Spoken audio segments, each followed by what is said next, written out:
Ya pertama begini ya, dalam konteks apa namanya Muhammadiyah tidak mau bergabung di kabinet itu yang pertama itu. Yang kedua kemudian dia tarik dananya dari bank ya, sebenarnya merger syariah kan, ya merger syariah. Ya. Kemudian dari situ uh, sebenarnya kalau dilihat dari aspek infrastruktur politik sebenarnya tidak ada problem. Ya, tidak ada problem. Justru Muhammadiyah itu berada pada sikap yang tawadu, sikap yang konsisten. Dia tidak mencela-mencela gitu. Karena sikapnya sebagai infrastruktur politik, ya. Ini kan Muhammadiyah kan ormas sama dengan yang lain. Sama dengan NU ormas keagamaan itu. Artinya dia kelompok kepentingan dalam teori politik dia masuk infrastruktur politik yang unsurnya adalah non partai, non media massa, apa non media massa dan non media non partai politik, non elit, tapi dia adalah kelompok kepentingan ormas. Nah, dia melaksanakan fungsinya dengan baik. Dia melaksanakan fungsi artikulasi kepentingan. Dia melaksanakan fungsi agregasi kepentingan. Lah itu kan fungsi aspirasi politik itu. Jadi sudah tepat gitu. Kalau dia misalnya, nah cuma penguasa aja mungkin rezim aja yang salah, yang tidak ngerti ya posisi ormas, kelompok kepentingan gitu. Seharusnya kan Muhammadiyah ini jangan dibiarkan sendiri. Seluruh ormas-ormas yang mengaku dirinya ormas, dia harus bergabung dengan Muhammadiyah gitu. Karena kenapa Muhammadiyah itu kelihatan fungsinya? Karena partai politik tidak jalan. Ya, partai politik tidak menjalankan fungsi-fungsi infrastruktur politik itu. Ya, media massa juga tidak melakukan itu. Nah, kalau ada media massa yang melakukan itu dengan baik, ya justru memang kita lihat sendiri ya. Tapi itu mestinya kan dia melakukan perlawanan. Nah, perlawanan media kita tidak lihat ya secara signifikan ya. Kemudian partai politik dia juga seperti itu. Kelihatannya masyarakat ya, kelihatannya publik sudah sepakat bahwa rezim ini yang seharusnya misalnya partai politik yang melaksanakan fungsi infrastruktur politik, artikulasi dan agregasi kepentingan di level partai politik, kemudian orang-orangnya yang dulu di DPR dia melaksanakan oposisi, ya dia melaksanakan oposisi secara kelembagaan. Nah, kita kan tidak memenang memang secara kasar oposisi dalam pengertian seperti halnya di partai oposisi. Ya, karena kita memang kan tidak ada koalisi partai gitu. Kita aja yang menamakan bahwa ada koalisi partai. Dalam teori tidak ada koalisi partai koalisi itu.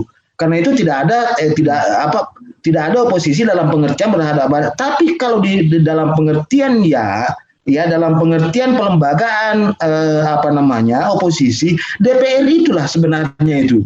Ya, karena dia melaksanakan fungsi pengawasan di situ, fungsi kontrol. Ya, ada fungsi pengawasan, ada fungsi pengendalian terhadap kekuasaan itu. Dialah yang harus itu. Karena kenyataannya karena ada koalisi tanda kutip yang menyebabkan partai tidak fungsional. Nah, kemudian setelah itu kita berharap dari media massa. Nah, media massa ini kelihatannya juga tidak sanggup karena sudah berkolaborasi dengan rezim gitu. Karena tinggal kita berharap dari ormas, kelompok kepentingan dan elit. Nah, sebagian elit yang keras suaranya itu ditangkap. Karena ditangkap ketakutan ya kan. Nah, tinggal ormas lagi. Nah, kembali ke sikapnya Muhammadiyah, dia pertama dia tidak mau bergabung di situ kan hanya konsisten saja, ya kan, dan bagian dia bukan peserta pemilu, ya kan, yang ikut di dalam pemilu kan ya seharusnya memang partai politik itu. Tapi memang ya biarlah itu karena ini kan bicara tentang ormas, bukan orangnya ya, bukan kader-kader Muhammadiyah, tapi ormasnya memang yang tidak itu. Kemudian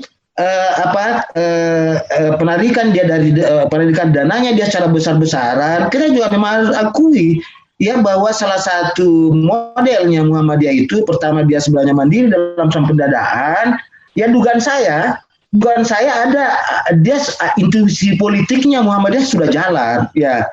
Intuisi politiknya Muhammadiyah sudah jalan. Ini ada merger syariah. Ya, tapi pertama-tama kan mudah-mudahan saya salah. Tuh, pengamatan saya sepintas, saya lihat dari jauh. Ya, mestinya merger ini kan memberikan yang memasukkan Muhammadiyah sebagai instrumen kontrol pengawasan terhadap penggunaan itu. Nah, Bapak bisa bayangkan kalau dana-dananya Muhammadiyah, ya warga Muhammadiyah yang jutaan itu kemudian masuk dalam bank syariah, kemudian tidak ada yang kontrol, bagaimana kalau penggunaan bank syariah nanti ini digunakan lagi untuk oligarki ekonomi? Ya kan, pelajaran-pelajaran yang kita dapat ini kan, ya yang lalu-lalu ini kan rakyat yang menabung di bank, ya kemudian untuk mengakses dananya kembali, untuk memanfaatkan kembali itu kan dikasih dia, ya memang dibantu, tapi kategori ya koperasi, ya kategori kecil menengah, artinya tidak ada yang bisa jadi raksasa gitu, ya. Artinya apa? Bank-bank itu menyalurkan kepada oligarki ekonomi, jadi tambah kuat, maka pantas saja itu terjadi akumulasi modal yang sangat tinggi, yang kaya semakin kaya gitu kan. Nah, Muhammadiyah, mudah-mudahan saya salah, kelihatannya Muhammadiyah mau mencium dana itu lagi, mencium ke arah sana itu, ya, mencium ke arah ini, dugaan saya saja, mudah-mudahan keliru, ya, terhadap itu, bahwa jangan-jangan memang dikumpulkan hanya strategi untuk membiayai pembangunan pemerintah yang kelihatan ambisius dalam infrastruktur, tapi pada satu sisi ya tidak sangat berguna banyak untuk rakyat Indonesia gitu kan, gitu.